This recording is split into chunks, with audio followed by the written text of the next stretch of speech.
Welcome back, everybody. Hopefully you're here after watching part 1, but if not, that's okay. This video will not confuse you on its own, and you can always go back and watch part 1 later. The question is, what makes a game good? And I'd set out to deliver a fun, unique answer to that question. The problem is, I didn't anticipate talking so much in part 1, so I got stuck there on some old standard stuff, like graphics in games and sound and music, and I didn't get to the unique part of my answer yet. That's what this video is all about. I'm going to talk about the unique stuff, or at least my unique approach to this answer, when I discuss the gameplay. So why gameplay? Why would gameplay make a game good? First, just think of this example. Take a game that has solid gameplay, but weak music, weak graphics, whatever. The gameplay can carry that game and deliver, hopefully, a decent experience overall.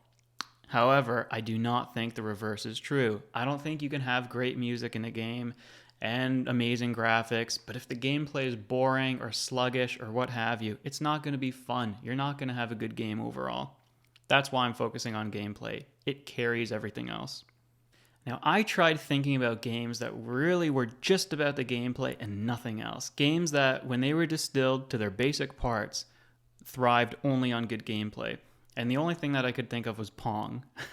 Now, Pong is a little problematic because not everyone thinks of Pong as a good game. Okay, fine. Let's go forward in time a little bit and think about maybe Pac-Man. Now it gets a little confusing though, because Pac-Man is more of a complete experience.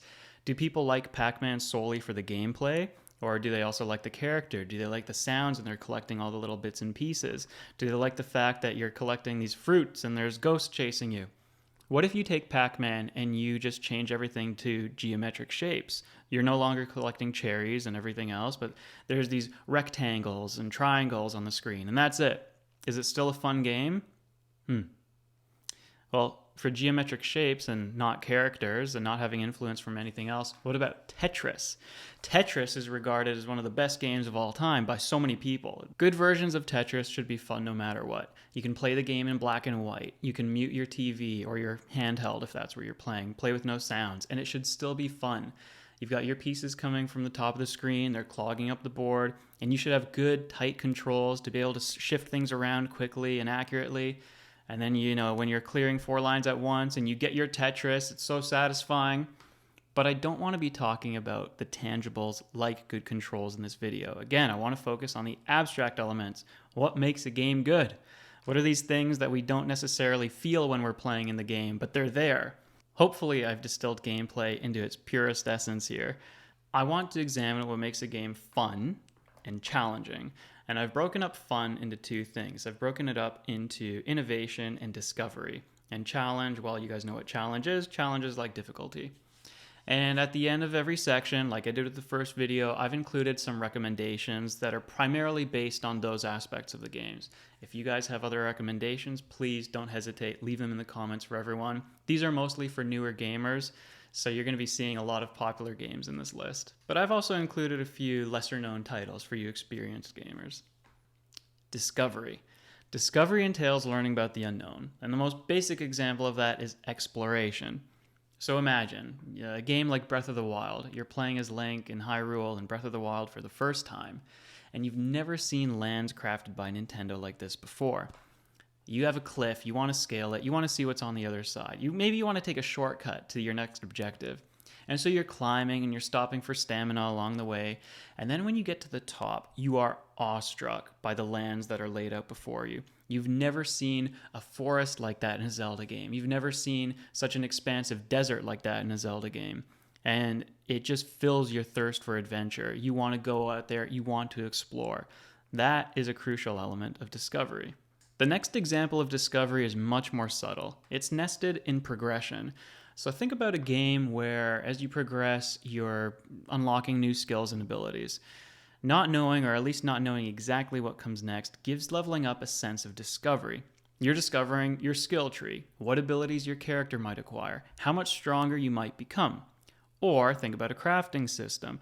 Games with crafting have exploded in popularity, with Minecraft being the original influence for much of them. Not all of them, but much of them. The same feeling of discovery exists within the crafting system of a game like Minecraft. As you progress and collect new materials, more recipes are unlocked for you to play around with. You construct new items from those recipes and use those new items to collect even more resources, and the cycle repeats. It's fun discovering what new things you can create and seeing how they might aid you in your adventure. When talking about skills and abilities earlier, I realized that I made discovery sound like a reward system, and it could be I have this entire analysis backwards, that maybe one of the core aspects of fun is the reward system, and discovery is just an aspect of that. But again, somebody else has probably done this as a thesis somewhere, and they've done much more research into the topic. I just want to have some fun for this. I just want to throw some ideas at you. And of course, I want people playing video games. I especially want new players getting into gaming. So to capture the feeling of discovery, I've got these heavy hitters as examples. Metroid and Zelda are ideal franchises to start with. Games come in both a variety of 2D and 3D, and don't think that the 2D games won't hold up to their 3D counterparts. Metroid Dread, which you're seeing on screen here, was the most pleasant surprise for me. I didn't expect to have so much fun exploring the different environments, but look at the detail in the backgrounds. You really do feel like you're traversing through caves, jungles, and all manner of environments thanks to the good work done by the designers. I mentioned Minecraft earlier as an example of a crafting game, and to me, it's still the king of the genre. That said, many people love Terraria, and when compared to Minecraft, it's often referred to as a more complete game. Now, I disagree with that statement, but I still give Terraria my full recommendation. I've beaten the game, played it both solo and with friends, and enjoyed it enough to clock over 100 hours of playtime. There are so many games to talk about when it comes to Discovery, especially since Discovery seems to encompass the entire adventure genre. Now, you can go back in time and you can play a game like Prince of Persia, or you can play a game that's literally about discovering new things in the wild, like Pokemon Snap. There's a new version out on the Switch as well. Or if you want to see how sophisticated the crafting genre has become, you can play a game like Mindustry or Factorio. Just be warned that in those games, you're essentially building factories, creating supply chains, you're staving off waves of enemies. There's a steep learning curve in these kinds of games, but if you enjoy cerebral gameplay, optimization, you have patience, you will enjoy these. Innovation. Now, for innovation, I categorize this as fun because I think that fun has an expiration date. And what I mean by that is you can't play the best game forever. At some point, you're going to get tired of it. You're going to need breaks. You're going to want to move on to something else. And so innovation provides that. It gives you something new to play, something to keep you engaged and having fun for longer. Innovation isn't limited to technology, obviously. Companies find ways to innovate on the same hardware all the time. Look at what Nintendo did between Super Mario Bros. 1 and Super Mario Bros. 3, one of my favorite games of all time. Somehow they took that pixelated Mario with not too many colors in the world, and they turned it into a game with so many different colored backgrounds, more complicated sprites, and the gameplay, they'd innovated on that as well. You had more power-ups, more secret areas to explore. It was amazing what they were able to do on the same hardware. Then, of course, the Super Nintendo came out, and we had something like Super Mario World blow everybody away. Up until this point, it was evident that every Mario game had been an upgrade over its previous release. And the same could be said for Super Mario World over 3, at least from a technological point of view. Mario was now bestowed new moves that he could perform. He could interact with the foreground and background in different ways. But innovation means change, and change means getting rid of some things that aren't necessarily broken. Companies want to do things so that they can keep things fresh, keep the experience from getting stale, and always drive the dollars up. But for me, that meant losing a lot of the familiar faces and the enemies and the allies even, and losing a lot of the power-ups that I loved so much in Super Mario Bros. 3. Those were gone.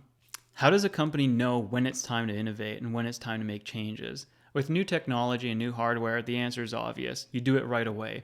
You have new possibilities for implementing your ideas. Go for it. But when do you make changes to characters? When do you make changes to gameplay? When the trailers for Final Fantasy VII Reborn were released, the gaming world was polarized because gone was the familiar gameplay from Final Fantasy VII on the PlayStation 1, a game beloved by many, and in was this new, fluid, real-time, action-oriented gameplay. Gamers were fractured into two camps for the most part. You had those who wanted to hold on to what was classic, and then you had those who were hungry and excited for anything new. Why would a company risk alienating its existing player base? Why not just release Final Fantasy VII Reborn as a remastered version of the original, or maybe just update the graphics in different ways? Look, there's a lot of reasons to consider, and money has to be the primary one. You have to appease your investors. You want to get enough money to do a sequel, to keep working on the project. You have your publishers as well as your investors. There's so many different factors. Why would a company want to keep on doing the same things? Maybe the developers just have a love of their craft. They have untold stories that they want to finish. Who remembers when Halo was supposed to conclude with Halo 3? Well, we got Halo Reach after, which was permissible from a story perspective since it preceded Halo's events, but how was Bungie supposed to design gameplay that cohesively fit in with the lore? If they improved upon the guns and the weapons, then it wouldn't make sense in Halo 1 that the arsenal available to the player was simplified compared to Halo Reach. Why would technology regress? On the other hand, if Reach's weapon variety was even more limited or the same as Halo 1, then Reach wouldn't be worth playing. It wouldn't be fun compared to the other games in the series. So something had to give in Reach. It was either going to take liberties with the lore, or it was going to underwhelm in its gameplay. And I ask you, which would be more crushing to the company financially? It is ironic, then, that the long-running franchises are often the most criticized for a lack of innovation. Think about Pokemon, your long-running sport franchises like FIFA and all of those. Call of Duty is a great example. These companies have just been churning out the same games for years and years and years. And I know people are going to disagree with me, and I can see with my own eyes where the games have changed. But for the large part, the same formula that they started with is intact. And really, who can blame them when the games continue to sell millions of units? I tend to oscillate between being open-minded and being a traditional elitist. I don't need Witcher 4, for example. If I want more of The Witcher, I'll go back to The Witcher 3, which was pretty much a perfect conclusion to the series. If you want to innovate drastically, do it for a spin-off or create a new series altogether. That said, I don't want to start any fires here. The Witcher 4 is just what fans are calling the next Witcher game that's currently in development. I'm confident in CD Projekt Red to not tarnish the legacy of the original Witcher trilogy. So I think we can expect a new story, different main characters, and enough to separate it from The Witcher 3. In that case, let them do whatever they want with the gameplay. Again, if I ever crave The Witcher 3, I'll go back to that game. Now, to bring this back to a positive note and to get away from corporatism, let's talk about games that innovated so well that they redefined the genres. Let's talk about games like Dark Souls. Dark Souls is one of my favorite games of all time. Admittedly, it's not for everyone, but it is an amazing blend of action, role-playing, and exploration, and it became prolific. Its unique approach to combat and cranked up difficulty spawned countless copycats and imitators. Its influence in gaming was so impactful that the genre Souls-like was created to describe games like it. Mario-inspired games? Well, they're still just platformers. Zelda-inspired games? They're just adventure games with puzzles. But games like Dark Souls? They're Souls-like. Games like Metroid and Castlevania? They're Metroidvanias. I can't even begin to imagine how awesome it feels to the people who worked on these games to have entire genres named after them. I want to leave you with a few more games that innovated either within their franchise or within their genre. And for games that innovated within their franchises, you can look to when a lot of games shifted from 2D to 3D, and this game coincides with that, but it's not innovative for that reason alone. There are the obvious best games of all time, like Ocarina of Time and the aforementioned Final Fantasy VII, but there are also games like Fallout 3. Fallout 3 introduced VATS, V-A-T-S, to the series, which is basically this ability that allows you to pause the game momentarily to perform precise, uninterrupted actions in combat. This shouldn't be confused with turn-based gameplay, which is what the series was previously known for. Gameplay in Fallout 3 is real-time action the vast majority of the time, but you can enter VATS to issue your combat actions similar to how you used to in the older games. The benefit here is that VATS allows for critical hits, and there are certain perks, this is an RPG after all, that you can equip your character with if you want to specialize in VATS combats. For games that innovated within their genre or inspired more games like them, how about Super Meat Boy? I don't know how many people would think of this game as inspirational or innovative, but there really weren't many, if any, fast-paced, ultra-difficult platformers before it. The game is so simple, with a character, hazards, walls, and goals, but that's what makes it fun to play. There are no special power-ups, no enemies on the map, it's just you using your timing and precision to clear a deadly obstacle course. I want to give a special mention to one more favorite game of mine, Eternal Darkness.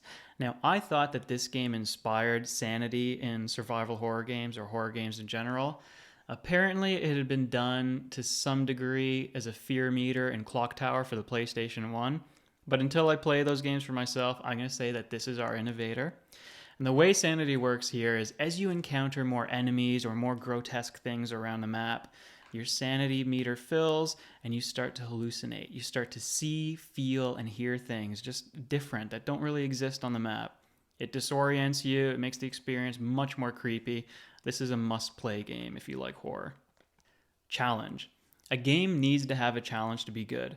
And challenge usually refers to a game's difficulty. I will be talking about that. But a challenge can also just be a goal that you have to attain within the game. And not every goal has to be hard to attain either. Some goals are easier to reach than others. When games don't have goals, however, that's when it's hard to have fun. Take this game, Meadow, for instance. I can't call it a bad game necessarily because it's in a unique genre of its own, but I could never bring myself to call it a good game either. I can only define this game as a multiplayer, social sandbox. You're meant to cooperate with other players to roam around the map, find obelisks, and perform simple tasks in front of them. Unfortunately, you can't complete any of these tasks on your own, and the game is basically dead online.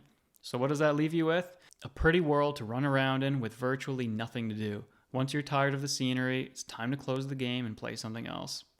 What about auto-clicker or idle games? Any difficulty in these games is artificial, but some of them are still fun to play for their management aspects. They don't threaten you with game overs. Instead, you're meant to optimize resource collection, amass wealth, and maximize growth within whatever system the game gives you. Challenges present themselves as temporary obstacles that you're meant to overcome with more time collecting resources. Honestly, it's analogous to working more to be able to afford something that you want. And how could that possibly be fun? Well, in this game, Soda Dungeon, you can occasionally overcome obstacles early thanks to some RPG-inspired gameplay. Things like upgrading your party members or outfitting them with better gear. The other major thing about this game, which I prefer over clickers or idle games, is that you can actually beat it within a reasonable amount of time. Some of these games have no end in sight, but attaining a 100% completion rate in this game, that's another story. For that, I spent a combined 100 hours of active and idle time. I can't remember exactly, I probably left my computer on with the dungeons running. Speaking of beating games, I think I speak for everyone when I say that we want games we feel like we can beat. No game should ever feel like it's so difficult that it's impossible, at least not indefinitely. And we've got different options in the menus. We can change difficulty at any point when we're playing, sometimes just at the start of the game. Sometimes developers say, no, you're not going to have those options. You're only going to play the game this one way. That's fine. Just don't make it impossible. But we do want a challenge. We want the game to push back against us to make it more fun. In a fun but difficult game, you will die a lot, or you will lose a lot. You'll have to restart levels, replay sections of them. You'll have to learn enemy patterns. You'll have to time your jumps a little better, whatever it is in the gameplay. But there will be sections that you have to repeat in order to learn and get better. Or maybe you have to go somewhere else, do something different for a time, and then return to the challenge more equipped to deal with it. Hopefully the game rewards you with more than just the satisfaction of having beaten that challenge. Hopefully the game gives you something nice as a reward, some good loot. When a game starts to feel more frustrating than it is fun, and I don't just mean momentarily, but the game has truly shifted from being a fun, enjoyable experience to now being a chore to play, that's when difficulty or challenge has gone too far. And that is when I like to do a little bit of creative problem solving. That's when I like to exploit the most broken spells or find ways to get enemies stuck on rocks or what have you. You guys might hate me for it, some of you anyways, but I think it's a skill. I learned how to break games. I learned how to cheese enemies, and I'm proud of it. That brings me to my final point about difficulty. Finding ways to break the game or how to become overpowered is part of the challenge. And sometimes developers legitimize that. They actually program, and part of the design plan is for you to become overpowered, for you to become a god amongst men. Who remembers in Super Smash Bros. 64? And I'm going back to this game because this was a time when I remember that people actually let you play with items on, and it didn't have to be a serious game. So whoever got the hammer in that game was king of the field for 10 seconds. You were so overpowered in that game, and it was amazingly hilarious and fun. Or in Halo, first person to get the rocket launcher, you knew that they were sending bodies flying everywhere. But that was great. Everyone had the opportunity to do it, so it felt fair at the same time. The process for becoming overpowered in single-player games is usually a little bit more involved. Sometimes developers just want you to become stronger gradually. So, especially in an RPG, as you're playing it and you're slaying hordes of monsters, you're accruing your gold and your experience, and you're getting more spells and more equipment and all that good stuff. And if you want to break the game or become overpowered to make difficulty null, then you have to spend extra time doing that. Sometimes, though, the developers reward the player with, again, more of that creative problem solving. Especially in an RPG, if you take a little bit of time at the beginning of your game to plan your build and you've done a good job with it, then the game will be a breeze for you. If you've done something incorrect or you're just kind of leveling up haphazardly, then you'll experience even more challenge. So if you want recommendations for difficult but beatable games, then I've already talked about Dark Souls, I've already talked about Super Meat Boy. In a previous video, actually, my overrated games, I mentioned this game, Noida. Noida is actually worth playing. I played it in a very early version, and since then, the game has had a lot of work done on it. It is more fun to play now. If anything, it's underrated. But I've got another game for you. Baba Is You. This game has some of the most unique puzzle mechanics that I've ever seen. You're assigned a set of conditions, like walls being impassable or rocks being unmovable. You control Baba, this little white guy, and try to manipulate these conditions, which are laid out in the level as blocks. For example, the words Baba, Is, and You are all present as 3 distinct separate blocks. If rock is available, you can push it into the place of Baba, forming the phrase rock is you, and then you'd be playing as a rock. Definitely check this game out if you're a fan of puzzles or logic games. My top recommendation for a single player game where you can become menacingly overpowered is Slay the Spire. Yes, it's a card game, but it's a card game for everyone with its roguelike elements. It's a game with a high learning curve, but it never throws more at you than you can handle. You'll learn gradually, experiment with different cards and combinations, and invent your own preferred playstyles. My favorite thing about this game is how so many different builds are viable and can be used to beat the game, assuming that a bit of luck is on your side. Eventually, however, your knowledge of the game will replace the need for luck, and you ought to be able to beat the game on its easiest difficulties with any build. Also, the more you play the game, the more you'll unlock for future runs. More trinkets will mean more passive bonuses for your cards and character. More cards will mean more variety in the game, and more characters will mean more playstyles available to you. I love this game. It's one of my favorites released in the last few years, and it deserves more visibility. Ready for a bonus section? We're going to talk about Polish with the last bit of life in my voice. Polish is an all-encompassing assessment of how complete the game feels. It's not having to do with fun or challenge necessarily. Rather, did the developers deliver a complete, cohesive, tidy game? A game that isn't falling apart at the seams. A lot of you are probably thinking of things like graphical glitches, the really jarring ones that just take you out of the experience, or when sounds just some reason they don't match the gameplay experience for some reason. Anything that detracts you from a good gameplay experience is a lack of polish. But I also want you to consider things like maybe a tutorial that just stretches on for too long. Why did the developers include a 2-hour tutorial instead of getting you into the flow of the action? Or what about something like an RPG severely lacking in dialogue options when choices are supposedly what matters? Maybe what I'm talking about are merely examples of having a rushed product, a rushed development time. The developers didn't have time, or in some other aspect, they just didn't execute properly. I could have this whole relationship backwards, like I did with fun and discovery. Maybe this section should be titled Execution, and Polish is just an example of that, but it doesn't really matter. What games could I tell were executed properly? Which games seem to have all of their facets polished upon release? Portal, The Witcher 3, Breath of the Wild, Elden Ring, Ocarina of Time and Majora's Mask, etc. The list goes on, especially including racing games, because they have to be sharp, they have to feel good. Look up any list of video game masterpieces, 10 out of 10 games, or whatever people label them. These are often, but not exclusively, AAA games where the bar was set high and the developers thankfully did not disappoint. Actually, they typically exceeded all expectations. But that's not to say that these games are literally perfect. Any game can be nitpicked. For example, Breath of the Wild has slowdown in some areas. You enter a forest and there's just too many assets on screen and your game starts to feel choppy, it starts to slow down. In Elden Ring, as great as the game looks, some of the character models have some really rough edges. In the next in-game cutscene, seriously, look at the hands. Those are some ugly, blocky hands. However, the developers absolutely succeeded in creating astounding games. These games are outstanding, some people consider them masterpieces, they're still fun to play, and these little things don't detract from the overall enjoyment of the game. Now, where that is not true, where a lack of polish has actually critically hampered games, look no further than things like Mass Effect Andromeda or Fallout 76. I won't talk about it in this video, but if you want to do a little bit of reading, knock yourself out. So to wrap up, did I finally answer what makes a game good? Kind of.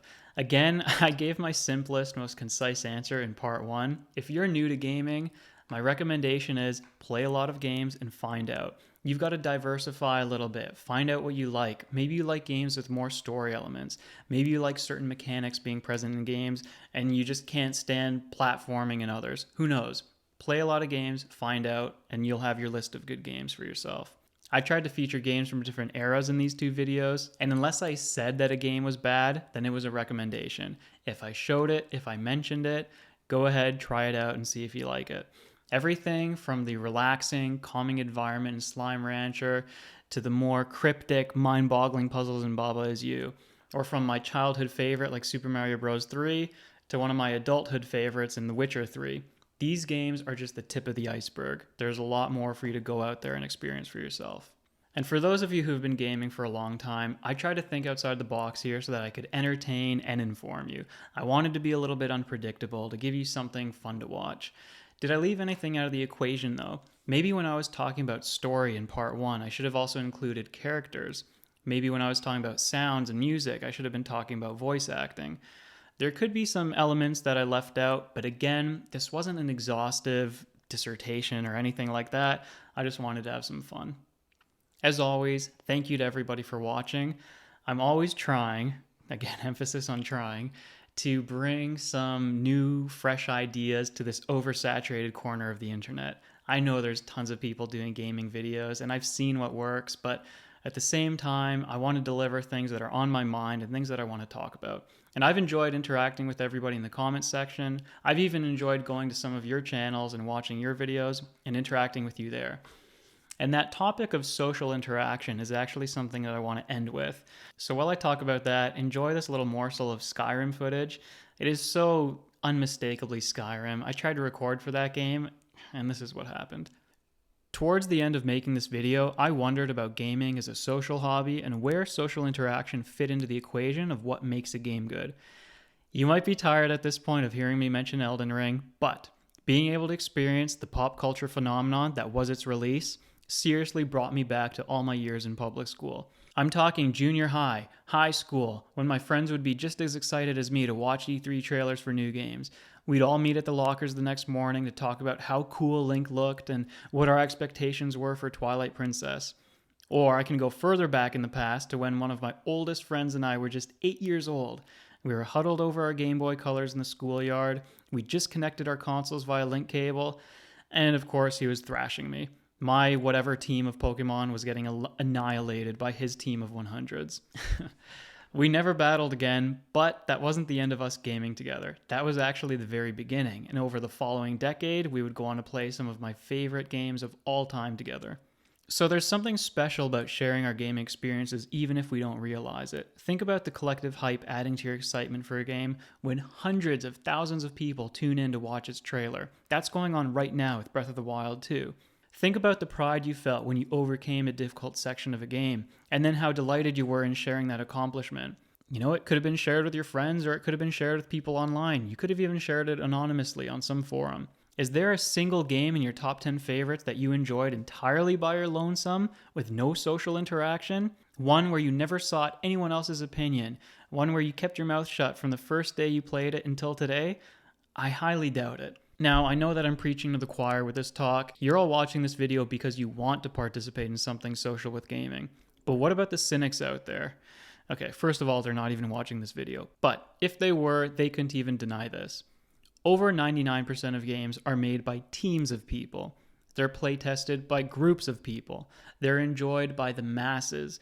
So gaming is a collection of shared experiences all the way from the top to the bottom. And I would never claim that sharing the experience with others is what makes a game good, but it certainly creates legacies for the games that we love. And in most scenarios, it's probably what makes our favorite games meaningful to us. But that's my limit for the sentimental stuff. No more. So again, guys, thank you for watching. Bye from me. Bye from Leo. I hope you enjoyed, and we'll see you in the next video.